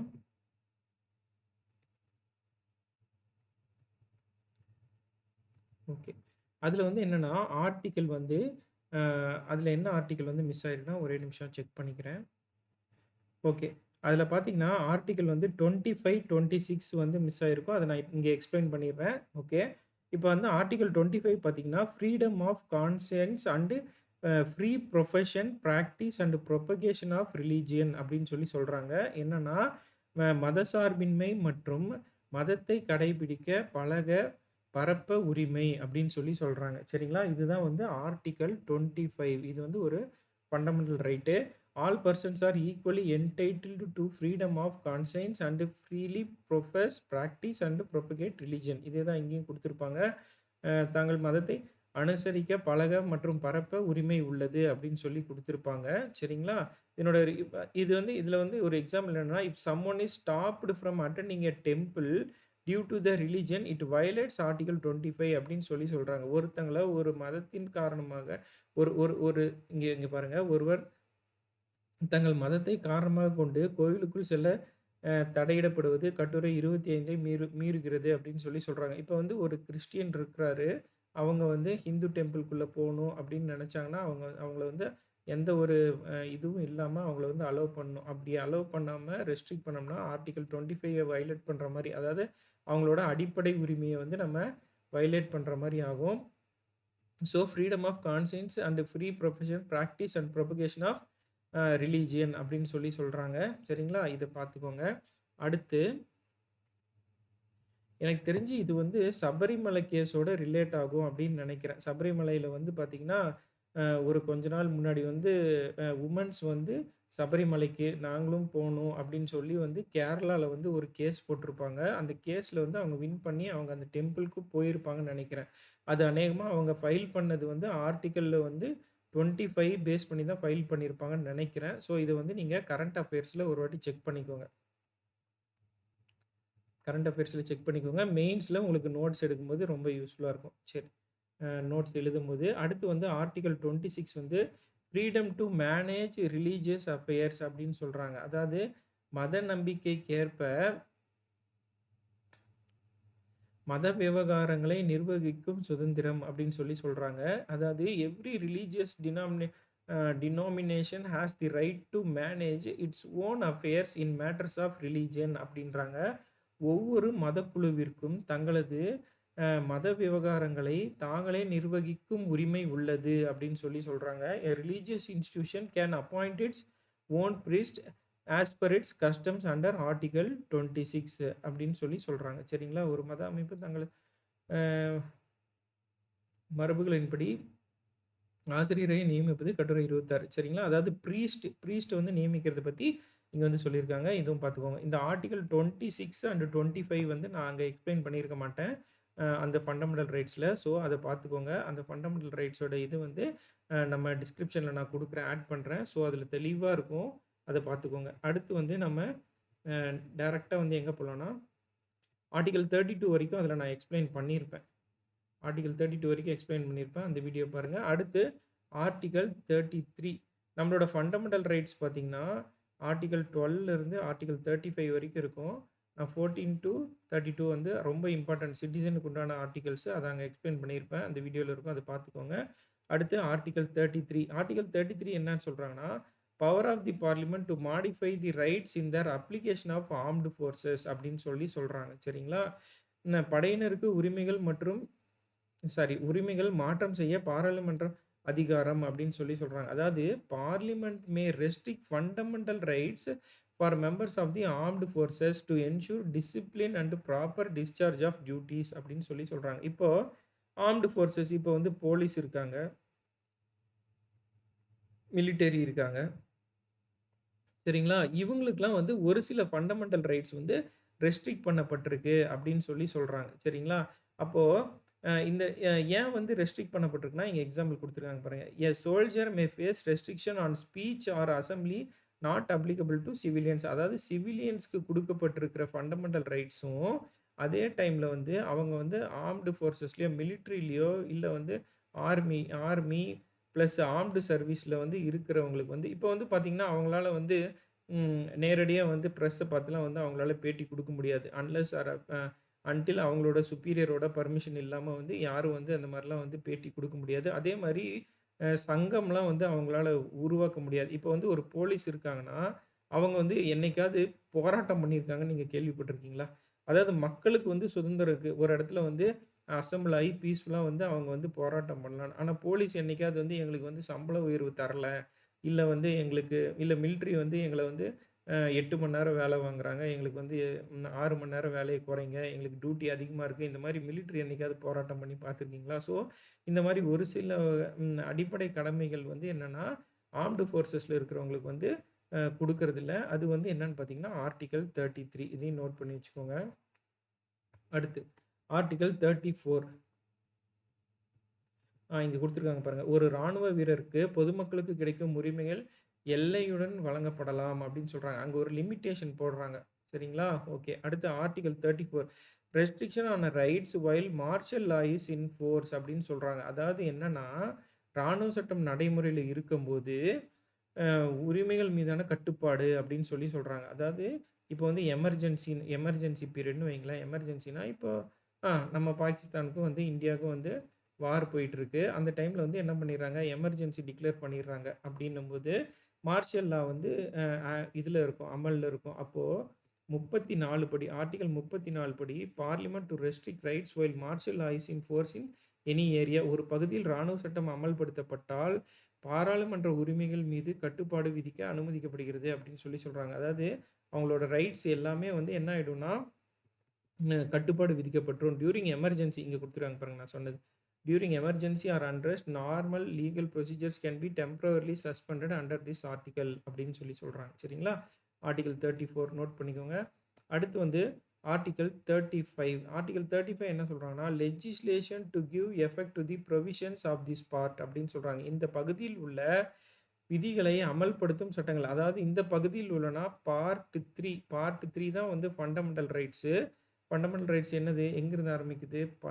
12லிருந்து 35. அதாவது இந்த 35வது வந்து என்ன சொல்லுதுன்னா, இந்த 12லிருந்து 34 வரைக்கும் இருக்கிறத அமல்படுத்துறதுல ஏதாவது சிக்கல் வர மாரி இருந்தா, அதாவது empowers parliament to make laws for implementing the fundamental rights given in this part of the constitution. அதாவது இந்த பகுதியில் குறிப்பிட்டுள்ள அடிப்படை உரிமைகளை நடைமுறைப்படுத்தும் வகையில் சட்டங்களை உருவாக்க பாராளுமன்றத்துக்கு அதிகாரம் அளிக்கப்படுகிறது. எக்ஸாம்பிள் பாருங்க. Protection of civil rights act அதாவது 1955 was enacted under this provision அப்படின்னு சொல்லி சொல்றாங்க. சரிங்களா? சிவில் ரைட்ஸ் ஆக்ட் வந்து இந்த இது மூலியமா தான் வந்து அமலுக்கு ஆக்ட் வந்து இந்த ஆர்டிகிள் 35 மூலியமா தான் இதாகுது அப்படின்னு சொல்லி சொல்றாங்க.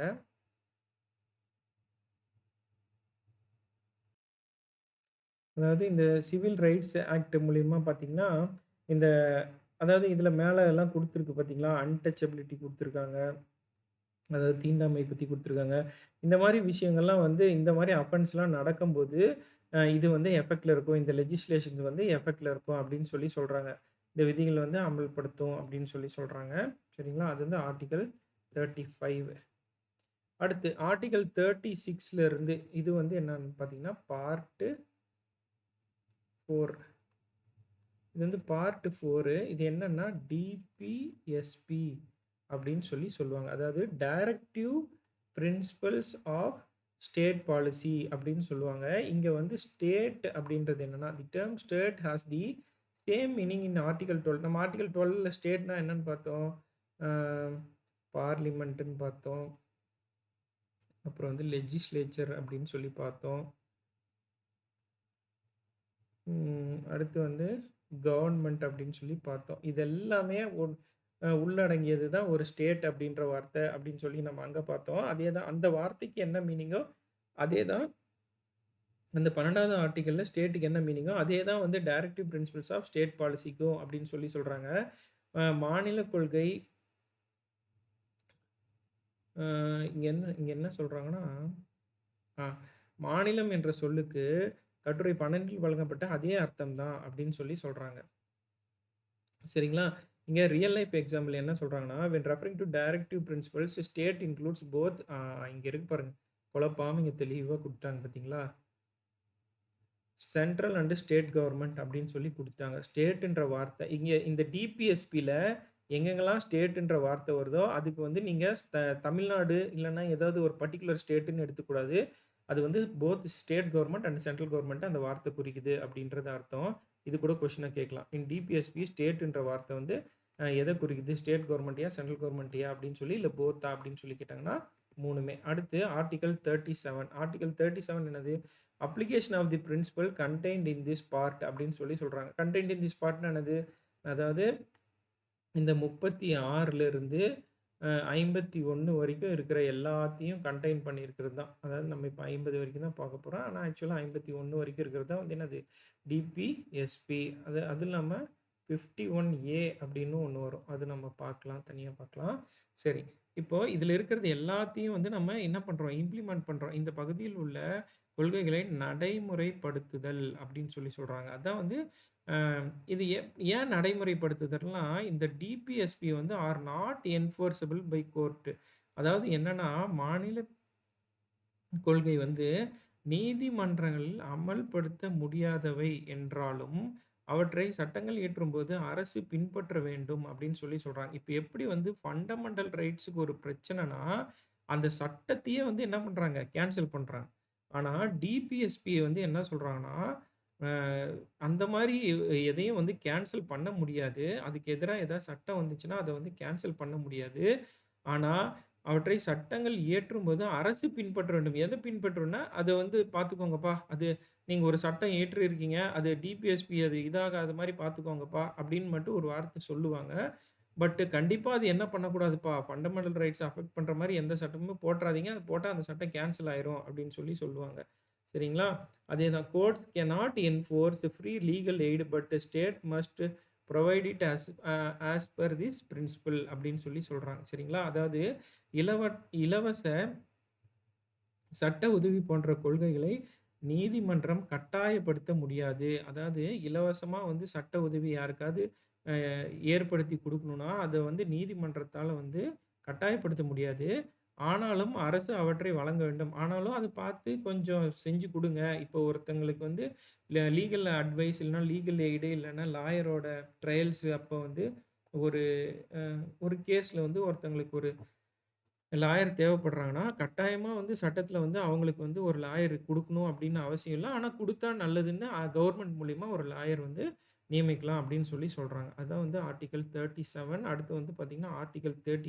38 என்ன சொல்லுதுன்னா, state to secure a social order for the promotion of welfare of the people அப்படின்னு சொல்றாங்க. அதாவது என்னன்னா, மக்கள் நலனுக்காக சமூக ஒழுங்கை நிலைநாட்ட அரசு நடவடிக்கை எடுக்க வேண்டும். இது ரொம்ப இம்பார்ட்டன்ட். சரிங்களா? மக்கள் நலனுக்காக. அதாவது மக்கள் நலன்னா என்ன? இந்த வெல்ஃபேர் ஸ்கீம்ஸ்லாம் இருக்கு பாருங்க.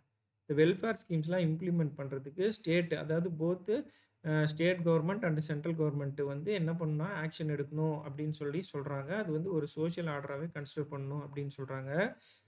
சமூக ஒழுங்கை நிலைநாட்டி மக்கள் நலனை மேம்படுத்த அரசு முயற்சி செய்ய வேண்டும். நீதிமிக்க சரிங்களா? அதான் நீதிமிக்கன்னா என்ன? Social order. ஓகேங்களா? Policies for poverty eradications are aligned with this directive. சரி, ஓகே. இங்க வந்து நம்ம பாவர்ட்டி எராடிகேஷன் அப்படின்றது வந்ததுனால, பாவர்ட்டி எலிவேஷன் புரோகிராம்ஸ் என்னென்னலாம் எலிவேஷன் புரோகிராம்ஸ் என்னென்னலாம் வந்து நம்ம இந்தியால இருக்கு? பிஎம் உஜ்வாலா உஜ்வாலா யோஜனா அப்படின்னு ஒண்ணு இருக்கு. அப்படின்னா என்னது? இலவச கேஸ், எல்பிஜி. சரிங்களா? அடுத்து வேற என்ன ஸ்கீம் இருக்கு? ஆயுஷ்மான் AYUSH ஆயுஷ்மான் பாரத் பாரத் யோஜனா அப்படின்னு ஒண்ணு இருக்கு. இதெல்லாம் வந்து கொஸ்டின்ல கேட்பாங்க. அதுக்காக நான் சொல்றேன். இது எதுக்காக? இது வந்து இன்சூரன்ஸ் இன்சூரன்ஸ் ஸ்கீம். சரிங்களா? அதே மாரி வேற என்ன ஸ்கீம் இருக்கு? MGNREGA இது ரொம்ப இம்பார்ட்டன்ட்டு. இது என்னன்னா, Mahatma Gandhi national rural employment guarantee act அப்படின்னு சொல்லுவாங்க. இது எந்த வருஷம் கொண்டு வந்தாங்கன்னா 2005. என்னால கம்ப்ளீட்டா எழுத முடியல. நீங்க வந்து இத நோட் பண்ணிக்கோங்க. ஸோ இந்த மாரி விஷயங்கள் அதாவது இது என்னது? இது எம்ஜிஎன்ஆர்இஜிஏ ஆக்ட்ன்னா என்னன்னா 100 நாள் வேலை திட்டம். இப்ப 100 நாள் வேலை திட்டம் போயிட்டு இருக்கு பார்த்தீங்களா? இந்த மாரி விஷயங்கள்லாம் வந்து மக்களுக்கு வந்து கவர்மெண்ட் செயல்படுத்தினா, இந்த மாரி வெல்ஃபேர் ஸ்கீம்ஸ்லாம் கொண்டு வந்தீங்கன்னா, மக்கள வந்து பாவர்ட்டிலேருந்து மேல கொண்டு வரலாம் அப்படின்றது தான் வந்து இந்த ஸ்கீம்ஸு. சரி. இதெல்லாம் வந்து எதுலன்னா ஆர்டிகிள் 38ல இருக்கு. நோட் பண்ணிக்கோங்க. அடுத்து article 39 certain principles of the policies to be followed by the state அப்படின்னு சொல்றாங்க. அரசு பின்பற்ற வேண்டிய சில கொள்கைகள் என்னன்னு பார்க்கலாம். The state must direct its policy to ensure livelihood, equal pay for equal work and protect children and workers. அதாவது என்ஷூர் லைவ்லிஹுட் அப்படின்னு சொல்றாங்க. என்னன்னா, ஃபர்ஸ்ட் வந்து வாழ்வாதாரம், அடுத்து சம வேலைக்கு சம ஊதியம். அதாவது equal pay for equal work அப்படின்னா என்னன்னா, மென் இருக்காங்க, உமன் இருக்காங்க அப்படின்னா, இவங்களுக்கு வந்து அதிகமா ரூ. 100 சம்பளம் குடுத்துட்டு, இவங்களுக்கு ரூ. 75 சம்பளம் குடுக்கக்கூடாது. இவங்களுக்கு ரூ. 100னா, இவங்களுக்கும் ரூ. 100. இவங்க காலையில 10 மணிலேருந்து ஈவினிங் 4 மணி வரைக்கும் வேலை செய்றாங்கன்னா, அதே டைம் இவங்களும் வேலை செஞ்சாங்கன்னா, 2 பேருக்கும் ஒரே சம்பளம் குடுக்கணும். அப்படின்றது என்னது? ஆர்டிகிள் 39. நீங்க கேட்கலாம். எங்கேயாவது வந்து பசங்களுக்கு வந்து அதிகமா சம்பளம் குடுத்துட்டு, உங்களுக்கு கம்மியா சம்பளம் குடுக்குறாங்கன்னா, நீங்க கேட்கலாம் தாராளமா. ஆர்டிகிள் 39 படி equal pay for equal work தானே! அப்படின்னு சொல்லி நீங்க கேட்கலாம். Okay. And protect children and workers. அதாவது நீங்கன்னா வுமன்ஸ் வந்து கேட்கலாம் அப்படின்னு சொல்லி நான் சொல்ல வரேன். And protect childrens and workers, அதாவது குழந்தைகளையும், தொழிலாளர்களையும் பாதுகாப்பு போன்றவற்றை அரசின் கொள்கைகளில் அடிப்படையாக இருக்க வேண்டும். என்ன அடிப்படையாக இருக்க வேண்டும்னா, அ பாதுகாப்பு பாதுகாப்பு போன்றவை வந்து அடிப்படையா பார்த்து கவனிக்கணும். லா என்ஷூரிங் அதே மாரி பாருங்க. Law ensuring maternity benefits and equal pay for women are based on this article அப்படின்னு சொல்றாங்க. மெட்டர்னிட்டி பெனிஃபிட்ஸ் ஸ்கீம்ஸ் நம்ம தமிழ்நாட்டுல என்ன இருக்கு? Doctor Muthulakshmi Reddy Muthulakshmi maternity benefit scheme. இத நோட் பண்ணிக்கோங்க. மெட்டர்னிட்டி பெனிஃபிட் ஸ்கீம் ஒண்ணு இருக்கு. சரிங்களா? இது நோட் பண்ணிக்கோங்க. இது வந்து நம்ம தமிழ்நாட்டுல இருக்கிறது. ஓகே.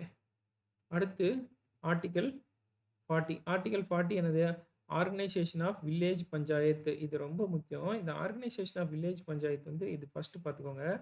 73 கான்ஸ்டிடியூஷனல் அமெண்ட்மென்ட் ஆக்ட்ல வந்திருக்கும். இது எப்பன்னா 1992ல கொண்டு வந்திருப்பாங்க. இதுக்காகவே தனியா வந்து பார்த்தீங்கன்னா, ஒரு பார்ட் எழுதியிருப்பாங்க. பார்ட் 9ல கொண்டு வந்திருப்பாங்க. பார்ட் இல்ல, ஷெட்யூல் நெனைக்கிறேன். சாரி. அட்டவணை. ஷெட்யூல் 9ல கொண்டு வந்திருப்பாங்க. எப்பன்னா 1992ல.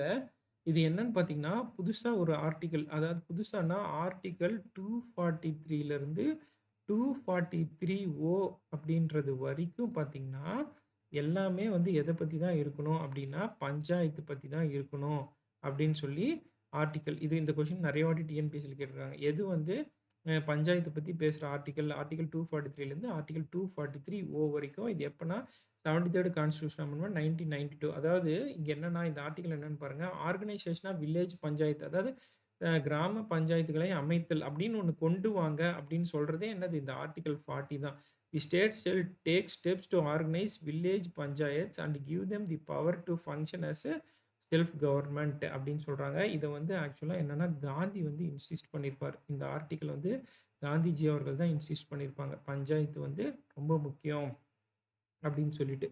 எப்படி வந்து நம்ம அம்பேத்கர் வந்து பார்த்தீங்கன்னா, ம் அம்பேத்கர் வந்து என்ன பண்ணியிருப்பார்ன்னா, யூனியன் யூனியன் கவர்ன்மெண்ட், அதாவது மத்திய அரசு, அதுக்கு கீழ வந்து ஸ்டேட் கவர்ன்மெண்ட், அதுக்கு கீழ வந்து மாநில அரசு, அதுக்கு கீழ இதுதான் கொண்டு வந்துட்டு, அதுக்கு கீழ வந்து என்ன பண்ணியிருப்பார்ன்னா, இப்படி இப்படி ஃப்ரேம் பண்ணியிருப்பாரு. ஆனா காந்தி என்ன சொல்லியிருப்பார்ன்னா, ஃபர்ஸ்ட்டு பஞ்சாயத்து கொண்டு வாங்க.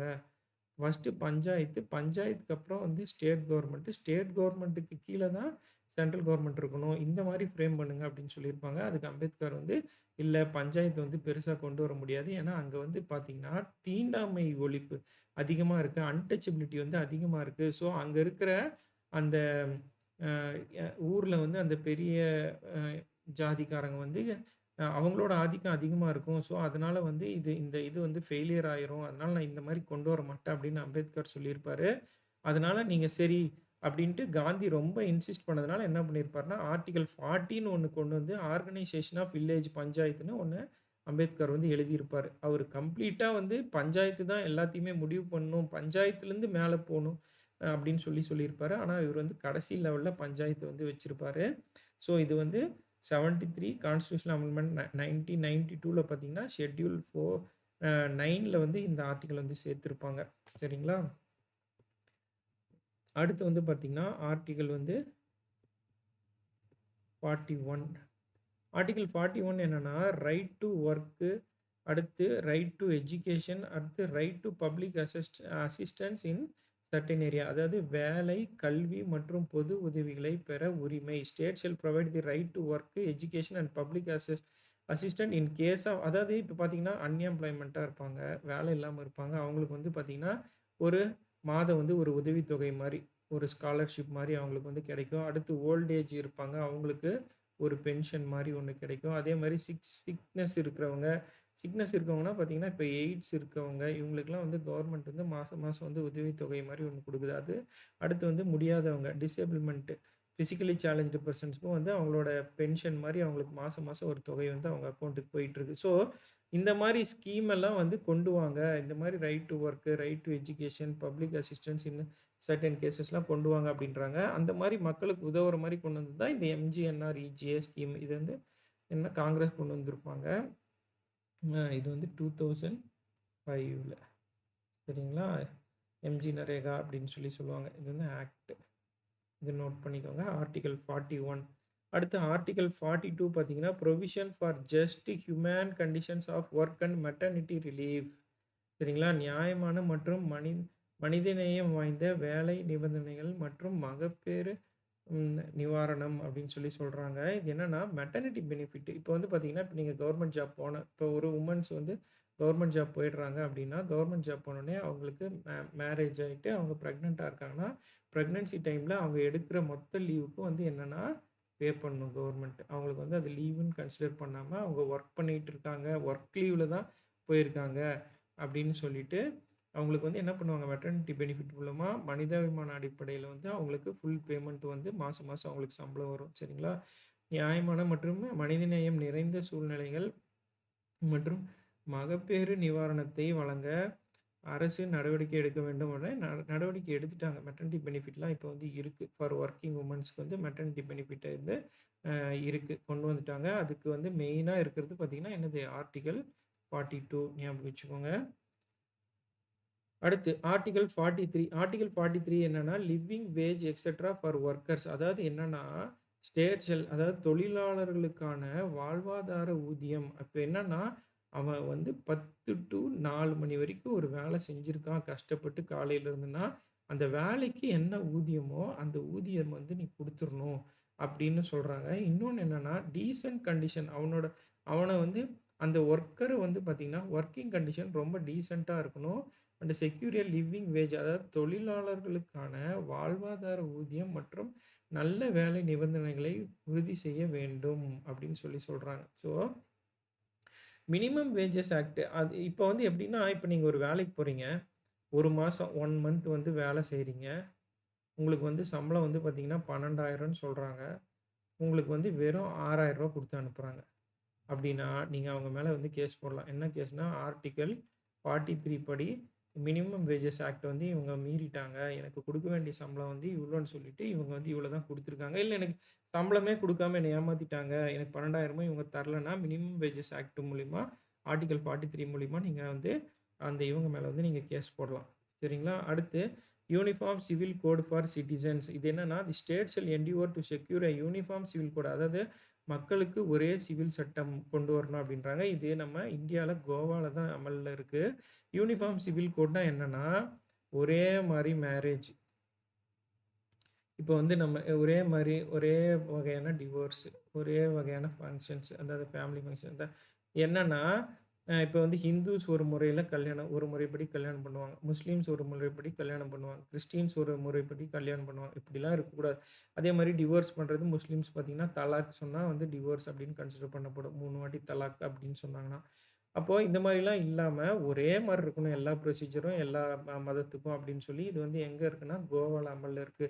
ஆனா, இந்தியால வந்து நம்ம இதுல வந்து அமல்ல இல்ல. அமல்ல இல்லன்னா, அமல்படுத்தவில்லை. இப்போ வந்து ச யூனி அ யூனிஃபார்ம் சிவில் கோட்ஸ் இதுக்கு ரீசென்ட்டா ஒரு கரண்ட் அஃபேர்ஸ் இருக்கும். அதுவும் பார்த்துக்கோங்க. அடுத்து ஆர்டிகிள் 45 இன்னும் 5 தான் இருக்கு. Provision for early childhood care and education to the children below age of 6 years அப்படின்றாங்க. அதாவது 6 வயதுக்கு கீழான குழந்தைகளுக்கான தொடக்க பராமரிப்பு மற்றும் கல்வி. ரொம்ப முக்கியம். அதாவது the state shall provide early childhood care and education for all children below age of 6. அதாவது 6 வயதுக்கு உட்பட்ட குழந்தைங்களுக்கு வந்து 6 வயதுக்கு கீழான குழந்தைங்களுக்கு தொடக்க பராமரிப்பு மற்றும் கல்வி வழங்க அரசு நடவடிக்கை எடுக்க வேண்டும். அதான் இதுதான் நம்ம என்னது பிரேக்ஃபாஸ்ட் ஸ்கீம் இப்போ வந்து கொண்டு வந்திருக்கோம் பார்த்தீங்களா? Breakfast scheme. அதாவது காலை உணவு திட்டம். காலை உணவு திட்டம் வந்து கொண்டு வந்திருக்கோம். இது எப்போ காலை உணவு திட்டம் எப்போ கொண்டு வந்தாங்க அப்படின்னா, 22nd ம் 22nd என்ன டேட்டு? 22 2022 எப்போ டேட்டுன்னா 9வது மாதம் 15ஆம் தேதி. ஓகேங்களா? இந்த டேட்ல வந்து எங்க கொண்டு வந்திருப்பாங்கன்னா, மதுரையில கொண்டு வந்திருப்பாங்க. மதுரையில வந்து ஃபர்ஸ்ட்டு என்னன்னா, ஸ்டாலின் அவர்கள் வந்து இந்த பிரேக்ஃபாஸ்ட் ஸ்கீம் வந்து கொண்டு வந்திருப்பாங்க. ஸோ இது வந்து பார்த்தீங்கன்னா, இந்த அங்கன்வாடி சென்டர்ஸு இந்த மாரிலாம் வந்து நெறைய கொண்டு வந்து குழந்தைகளோட நலனுக்காகவும், அவங்களோட எஜுகேஷனுக்காகவும் இந்த மாரி கொண்டு வந்திருப்பாங்க. அதே மாரி ஏஜ் ஆஃப் 6 அதே மாரி 6 டூ 14 இயர்ஸ் இருக்கிற சில்ட்ரன்ஸ்க்கு வந்து என்னது நூன் மீல் ஸ்கீம் மதிய உணவு திட்டம்லாம் நம்ம கொண்டு வந்திருப்போம். மதிய உணவு திட்டம் 1975ன்னு நெனைக்கிறேன். அந்த இயர் செக் பண்ணிக்கோங்க. Noon meal scheme.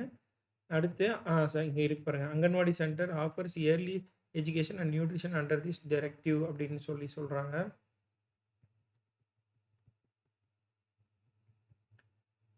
அடுத்து ஆர்டிகிள் வந்து பார்த்தீங்கன்னா, article 46 promotion of educational and economic interest of scheduled caste, scheduled tribes and other weaker sections அப்படின்னு சொல்றாங்க. அதாவது ப பழங்குடியினருக்கும், தாழ்த்தப்பட்டோருக்கும், பழங்குடியினருக்கும் வந்து என்னன்னு பார்த்தீங்கன்னா, கல்வி மற்றும் பொருளாதார முன்னேற்றத்துக்காக இருக்கிற ஆர்டிகிள் வந்து 46.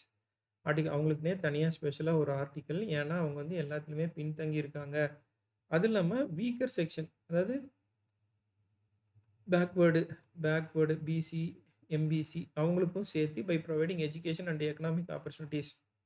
எங்கன்னா, கல்வி மற்றும் பொருளாதார வாய்ப்புகளின் மூலம் அவங்களுக்கு கல்வி குடுக்கணும். கல்வி குடுத்துட்டு அவங்களுக்கு வேலை வாங்கி குடுத்தோம்னா, ஆட்டோமேட்டிக்கா அவங்க என்ன ஆயிருவாங்க, பொருளாதார இதுல வந்து அவங்க உயர்ந்து வருவாங்க. பழங்குடியினர்களும், தாழ்த்தப்பட்டோரும் அப்படின்னு சொல்லிட்டு இந்த ஆர்டிகிள் சொல்லும். Reservation in education and job helps fulfil this directive. Article 46 ரிசர்வேஷனுக்கு உண்டானது. நல்லா ஞாபகம் வச்சுக்கோங்க.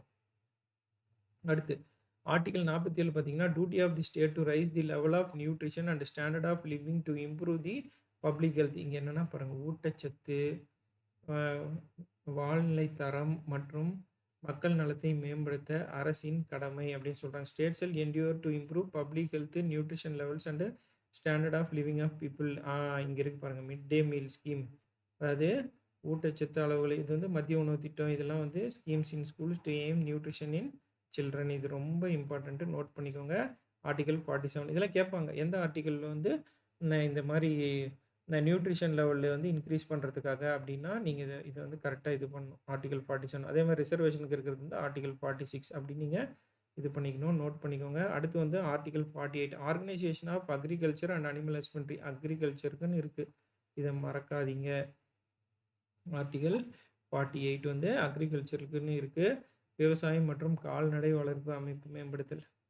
ஏன்னா modernise agriculture and animal husbandry and prohibit slaughter of milch and draught cattle. இது ரொம்ப இம்பார்ட்டன்ட்டுங்க. இது என்னன்னா, அதாவது வந்து கவுஸ் வந்து என்ன பண்ணக்கூடாதுன்னா, ஸ்லாட்டர்னா வந்து மா மாடுகள வந்து வெட்டக்கூடாது அப்படின்னு ஒரு சட்டம் கொண்டு வந்தாங்க. அது வந்து நெறைய ஸ்டேட் வந்து ஃபாலோ பண்ணாங்க. நம்ம தமிழ்நாடும் வந்து அதுக்கு பேன் பண்ணியிருக்காங்க. தமிழ்நாடு வந்து கவுஸ வந்து நம்ம மாடுகள வந்து வெட்டக்கூடாது அப்படின்னு சொல்லி பேன் பண்ணியிருக்கோம். எப்ப நம்ம வந்து பேன் பண்ணோம் அப்படின்னு பார்த்தீங்கன்னா, 1976ல இந்த சட்டம் கொண்டு வராங்க.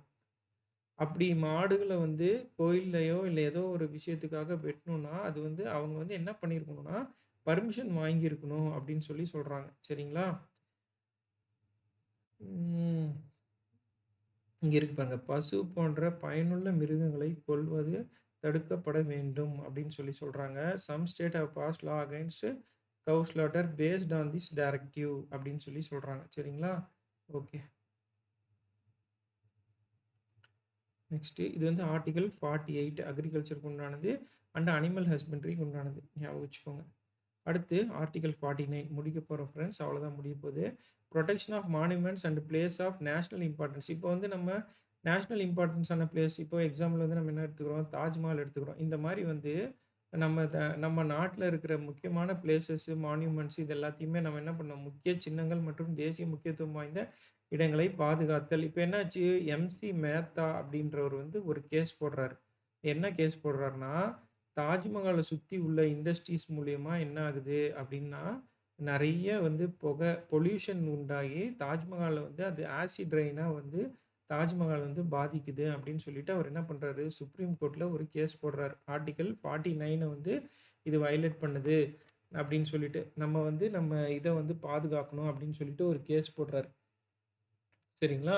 அப்போ அந்த கேஸ் படி வந்து கவர்மெண்ட் என்ன சொல்றாங்கன்னா, அ Taj Mahal, Taj trapezium free zone அப்படின்றாங்க. அப்பன்னா என்ன அர்த்தம்னா, இந்த தாஜ்மஹால சுத்தி ஒரு குறிப்பிட்ட ரேடியஸ்ல இருக்கிற எல்லா இண்டஸ்ட்ரியிலும் என்ன பண்ணும்னா, பொல்யூஷன் கண்ட்ரோல் நார்ம்ஸ் வந்து ஃபாலோ பண்ணும்.